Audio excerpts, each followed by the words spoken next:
इस वक्त हम मधेपुरा में हैं और हमारे साथ बातचीत करने के लिए सुनील कुमार सुमन जी है, जो मधेपुरा विधानसभा से संभावित प्रत्याशी है और संगठन अध्यक्ष है। जी सुमन जी, आप जनसुराज पार्टी से हैं और जनसुराज पार्टी की क्या खासियत आपको अच्छी लगी इस पार्टी में ज्वाइन की? बहुत बहुत धन्यवाद। जनसुराज तो केवल अच्छाई और अच्छाई का एक जखीरा ही है, क्योंकि आप देख रहे हैं कि हमारे पूरा समाज, पूरा सूबा अस्त व्यस्त हो गया। जो शासन व्यवस्था है, इसमें कहीं पर भी एक अच्छे शासन की कोई नींव नहीं है, जिसको लेकर के अगर देखा जाए तो इस जनसुराज पार्टी का उदय हुआ है और पीड़ित मानवता की किस तरह से सेवा किया जाए, इनमें जितने भी इनके आइडियोलॉजी हैं, प्रिंसिपल्स हैं, वह सब हमें उद्वेलित किया और मुझे प्रेरित किया कि अगर जनसुराज के प्लेटफॉर्म से काम किया जाए तो इसमें कोई अतिशयोक्ति नहीं कि आने वाला समय में एक नया बिहार का निर्माण हो सकता है। पहले किस पार्टी में?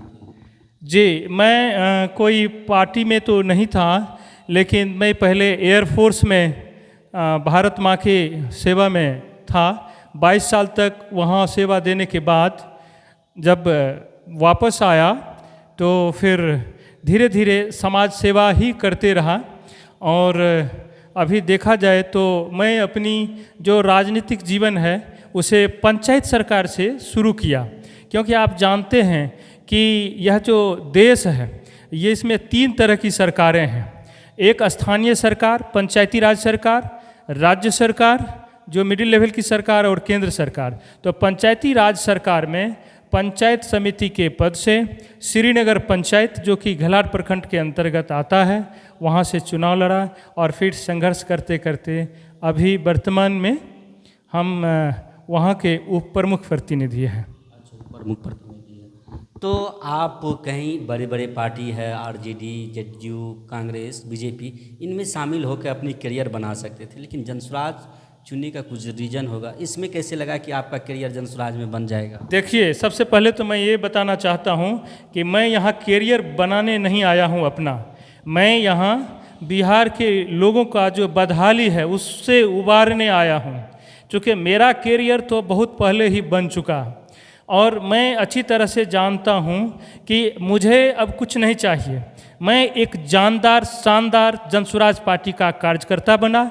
आपने जैसे कि आरजेडी का नाम लिया, बीजेपी का नाम लिया, तो ये सब पार्टी नहीं है। ये सब बहुत ही गलत तरीके से मोटिवेट होता है। अगर आप आरजेडी की ही बात करें तो आरजेडी तो केवल लालू यादव जी के परिवार की पार्टी है। वहाँ जहाँ उनके साले, उनके बेटे बेटियाँ, उनके लिए जगह है। हम जैसे क्रांतिकारी नौजवान को कहाँ उसमें जगह भी मिलने वाला है, और हम लोगों से विचार भी तो नहीं मिलेगा। क्योंकि आप बोले कि लालू यादव एक पारिवारिक पार्टी है, तो एक कपड़ा धोने वाली को एमएलसी कैसे वो बना दिए? देखिए, वह तो कहे भी थे, लालू यादव जी अपने ही भाषण में कहा करते थे कि देखो अब बिहार की जनता इतनी मूर्ख है, या जो कह लीजिए, या इतने वो लोग सजग हैं कि अगर मैं एक बकरा को भी टिकट दे करके भेजूंगा तो वो जीत के आ जाएंगे। क्या यह सही है? उनका ही कहना था कि मैं अपने पार्टी का टैग जिनके ऊपर मैं लगा दूंगा वह जीत करके आएंगे। तो आप बखूबी देख रहे हैं कि उनके काम अच्छे रहे थे।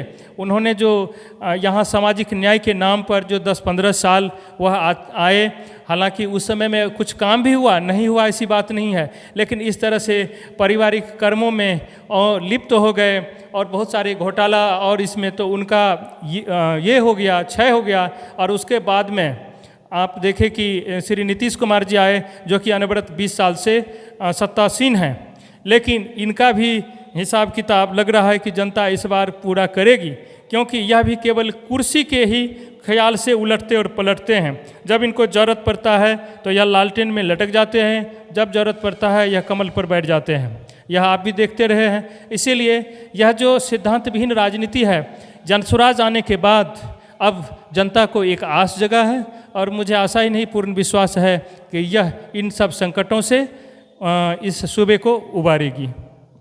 चुनाव आयोग ने आपको स्कूली बैग छाप दिया है, इनको लेकर क्या? जी हाँ, बिल्कुल। गांव-गांव मोहल्ला में शोर हो चुका है कि अब न सहेंगे हालत खस्ता, एक ही रास्ता स्कूल का वस्ता। अर्थात अब केवल स्कूल का वस्ता ही इस बिहार को ऊपर लेके जाएगी, क्योंकि एजुकेशन से ही हमारा अच्छा विकास हो पाएगा, हमारे बच्चे अच्छे बन पाएंगे। और जो ये लालू नीतीश की सरकार है, जिन्होंने कि लेबर का फैक्ट्री बना रखा है बिहार को, अब इसे लेबर का फैक्ट्री नहीं रहने दिया जाएगा। विश्व स्तरीय शिक्षा का जो वकालत किया है, उसके आधार पर स्कूलों की स्थिति को सुधारेंगे और यहाँ पर जितना से जितना हो सकेगा कोटा जैसे जो वहाँ एजुकेशन का हब कहिए या जो कह लीजिए, उन सबको अब उतना तवज्जो नहीं मिलेगी। जहाँ हमारे बिहार के ही छात्र रहते हैं और शिक्षक भी हैं, तो अब यही है, यहीं पर बिहार में ही एक अच्छी व्यवस्था दी जाएगी, जहाँ की पढ़ने लिखने का भी एक अच्छा व्यवस्था होगा। तो इसीलिए यह जो स्कूल का अवस्था है, यह एक इंडिकेशन है कि इस पार्टी के लिए एक शुभ सिंबल मिला है और इस सिंबल को अब हम लोग धीरे धीरे लेकर के समाज के बीच जाएंगे और एक नया खरोश भी उत्पन्न हो चुका। यह केवल एक ऐसी पार्टी है जो बिहार विधानसभा का चुनाव होने वाला है, उसमें 243 सीट पर लड़ेगी, तो बिल्कुल सरकार बनाने की स्थिति में होगी। क्योंकि अन्य जितना भी पार्टियां हैं वह सभी गठजोड़ करके किसी तरीके से सरकार में आना चाहती है, कुर्सी प्राप्त करना चाहती है। लेकिन आपने सुना भी होगा कि प्रशांत किशोर का ऐसा नहीं मानना है। उन्होंने कहा है कि हम इसी समाज से सही लोग, सही सोच वाले को बाहर निकालेंगे, उनको टिकट देंगे, उसको लड़ाएंगे और एक अच्छे समाज में एक अच्छे नेतृत्व की एक जो प्रथा है वह चलेगी। जैसा कि अन्य पार्टियां करते हैं, धन कुबेर, बाहुबली, बालू माफिया, इन लोगों को टिकट दिया जाता है और वो लोग आकर फिर वही नंगा नाच करते हैं। इसीलिए हमारे समाज में काफ़ी अधोगति हुई है।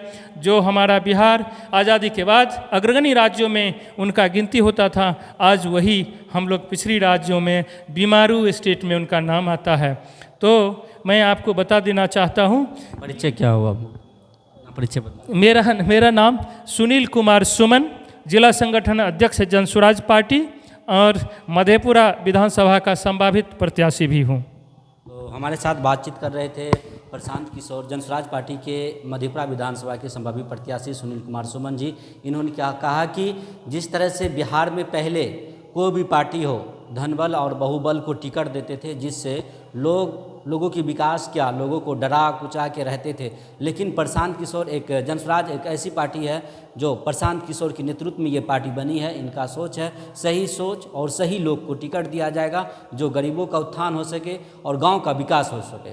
बहरहाल आगे की खबर आपको आगे भी दिखाते रहेंगे। और आप लोग इस वीडियो को कहाँ से देख रहे हैं, कमेंट सेक्शन में अपनी जानकारी जरूर दें। मिलते हैं अगले वीडियो में। जय हिंद, जय बिहार।